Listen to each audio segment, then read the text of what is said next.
readers. It's the second to last Linger read-along. We're doing chapters 49 to 51. Cole is such a noble gentleman in this chapter. Sam is just a very emotional train wreck at the moment, and Cole offers to drive his car to the hospital. And all the while, Cole is like, I don't know why I care. I'm just, you know, a selfish human being. I would rather be minding my own business and drinking myself into an oblivion. But I think he actually sees that these people actually care about him genuinely, not as like fans or not as like weird people who don't know him, who are just treating him like a charity case. They actually really care about him. And Sam is being very dramatic and saying, oh my gosh, my world is falling apart, Grace is dying, oh. Which is warranted, but at the same time, it's a little bit dramatic for Sam. Grace has a little exorcist moment where she throws up a whole bunch of blood and then just goes back to sleep. I just thought that that was just a very funny moment. It is gross, but at the same time, I thought it was quite hilarious just because she just goes,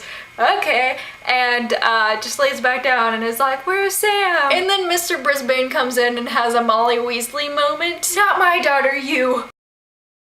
Well, that's not word for word, but that's generally what Mr. Brisbane is thinking. In chapter 50, Sam just recovers from this shock of being punched in the face and almost gets punched again. But thankfully he has this nice friend Cole who always has his back. He's such a bro. So they end up getting kicked out and Sam is just like, oh, my life is so tragic and hard because the girl of my dreams, the girl that I want to spend the rest of my life with, is dying. Again, warranted, but I'm just like, wow, Sam, what are you doing? I understand that Sam can't do anything. He's just, you know, sitting there and all he can do is just stare at Grace, or once he gets kicked out, he can just curl up in a ball in the hospital cafeteria. So Sam and Cole end up sitting in the cafeteria feeling very, very, very sorry for themselves, and then the Ice Queen walks up and totally expects things from them and just, you know, orders them around. She just, like, I know somebody mentioned this in the last one or the one before that, where, like, you know, she's bossing people around and, you know, saying that you should do this, but not really confronting her own stuff.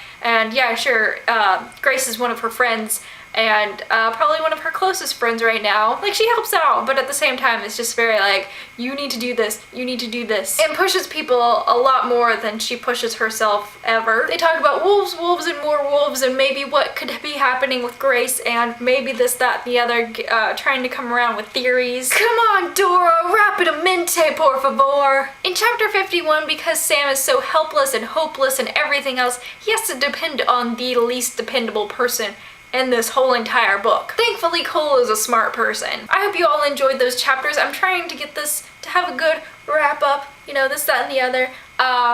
There's only one more read along left, and so I know I'm excited. I know you're excited. I know a lot of you are excited about Forever coming out in a couple weeks. Tell me what you thought. Do you think that they're all just hopeless human beings and that everybody is going to die? Or do you think a zombie wolf apocalypse is going to break out? So yeah, I hope you have a great week and keep reading Linger.